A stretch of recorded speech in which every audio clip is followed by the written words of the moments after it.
우리나라 제1의 항구인 부산항을 방어하는 해군 부대의 음파 탐지 장비가 사실상 무용지물이었던 것으로 드러났습니다. 음파 탐지 장비로 잠수함을 감시하는 군인들 대부분 잠을 자거나 아예 장비를 꺼놓고 근무 기록인 이른바 접촉물 일지를 조작한 것으로도 확인됐습니다. 자세한 내용 취재 기자 연결해서 알아보도록 하겠습니다. 김영수 기자. 네, 사회부입니다. 자, 먼저 이 음파 탐지 장비 이게 참 생소할 수도 있는데요. 간단하게 설명을 해주시죠. 예, 쉽게 말하면 잠수함이나 잠수정을 감시하는 장비입니다.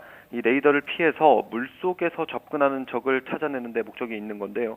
이 부사관들은 장비로 측정되는 음파를 분석해서 적 출현 여부와 이동 경로 등을 파악하게 되는 겁니다. 예. 부산에 있는 해군 부대에 이 장비가 들어온 건 천안함 폭침 사건 이후입니다. 정확한 시기나 투입된 예산은 보안상의 이유로 밝히기 어렵다는 게 해군의 입장인데요. 중요한 건 전체적인 방어 체계를 강화하려는 목적으로 장비를 도입했고 첨단 장비인 만큼 많은 예산이 투입됐을 가능성이 크다는 점입니다. 예, 그렇죠. 이 잠수함은 이 레이더의 그 위에서는 잡히지 않고 물로 다니기 때문에 이 음파 탐지를 통해서 잡는 방법밖에 없기 때문에 아주 중요한 장비인데요. 그런데 이 장비를 운용하는 부사관들이 그냥 아예 잠을 자고 있었다고요? 네, 취재진이 실제 부대에서 음파 탐지 임무를 담당하는 부사관들을 직접 만나서 얘기를 들어봤습니다.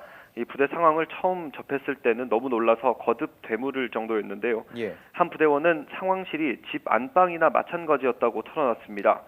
이 부사관 10명 정도가 3, 4명씩 24시간 교대로 돌아가면서 근무를 서는데 출근하면 대부분 잠을 잔다는 겁니다.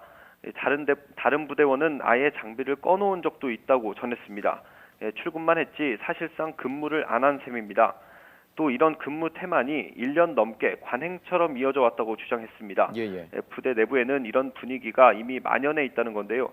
실제 부대원의 말을 한번 들어보겠습니다.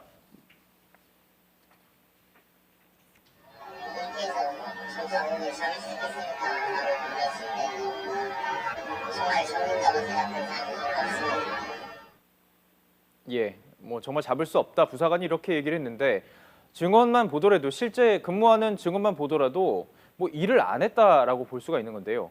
그럼 근무 기록 같은 그 보고 자료가 있을 거 아닙니까? 이건 어떻게 처리가 됐습니까? 예, 담당 부사관들은 잠수함을 감시하는 임무를 수행하면서 하루에 탐지된 음파 정보 10개 정도를 기록합니다. 음파가 확인된 시간과 거리, 선박명 등을 적는데요. 접촉물 일지라고 부르는데 근무 일지와 비슷한 성격으로 생각하면 되겠습니다. 앞서 말씀드린 대로 제대로 근무를 하지 않았기 때문에 이 일지는 조작될 수밖에 없었습니다. 일지까지. 선박명과 시간, 거리, 음파 등 모든 정보가 임의로 작성됐는데요. 일부 접촉물 일지에는 부산항 근처에 오지도 않은 선박이 기록되기도 한 것으로 드러났습니다. 자, 해군이 뭐 감찰에 나섰을 텐데요. 그 결과는 어떻게 나왔습니까? 예, 내부 고발을 접수한 해군이 뒤늦게 감찰을 벌였습니다. 2주 동안의 접촉물 일지와 녹화된 영상 자료를 대조한 결과 하루 평균 4척에서 8척이 허위 기재된 것으로 확인됐습니다. 예. 10개 정도를 기록하는 접촉물 일지의 절반이 넘는 정보가 가짜였다는 겁니다. 음파 탐지 임무를 하는 모든 부사관이 실제로 일지를 조작했거나 이를 알면서도 방조한 것으로 드러났습니다. 하지만 담당 부사관들이 감찰 조사에서 과도한 업무량 때문에 어쩔 수 없었다고 말했다는 이유로 근무 태만을 문제로 보지는 않았습니다. 근무 체계가 제대로 잡히지 않아서 생긴 일이라고 판단한 건데요. 해군은 해당 부대에 대해 기관 주의 조치한 상태입니다. 군인에게 이 주시 업무 아주 중요한 업무일 텐데 또 해군은 얼마 전에 여군 성폭력 사건까지 있었기 때문에 좀 문제가 많은 것 같습니다. 자, 우리나라의 제1항구죠. 부산항 보안이 사실상 뚫렸다고 해도 과언이 아닐 것 같은데요. 해군은 어떤 해명을 내놨습니까? 예, 일단 해군은 접촉물 일지가 조작된 사실은 인정했습니다. 다만 앞서 말씀드린 것처럼 아직 틀이 잡히지 않은 근무 체계가 문제라며 근무 태만은 발견하지 못했다고 밝혔습니다. 또 여러 감시 체계가 운용되는 만큼 보안이 뚫렸다고 보기 어렵다고 해명했습니다. 다소 이해하기 어려운 해명이긴 합니다. 전문가들도 해군 부대의 근무 태만과 이 같은 태도를 비판했습니다. 직접 들어보겠습니다.